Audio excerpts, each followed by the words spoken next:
মাহে রমজান সামনে, এবারের রমজানে টার্গেট নাও 30 দিনের রোজার মাধ্যমে দিল থেকে আল্লাহর কাছে এইভাবে 30টা দিন হাতে গুনে তুমি আল্লাহর সাথে ওয়াদাবদ্ধ হও যে আল্লাহ 30 দিন আমি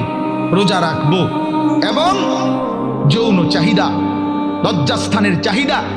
অশ্লীলতা, বেহায়াপনা, নর্তকী, নাচ গান, উলঙ্গ ছবি দেখা,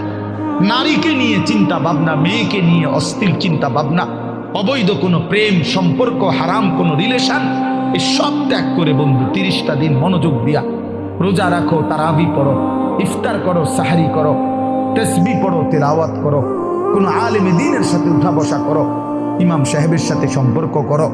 ইনশাআল্লাহ দেখবা আল্লাহ চাহে তো 30 দিনের মাথায় আল্লাহ বলেন লাআল্লাকুম তাত্তাকুন, আমি আল্লাহ ওয়াদা দিলাম মোমেন তোকে মুত্তাকি বানিয়ে দেব।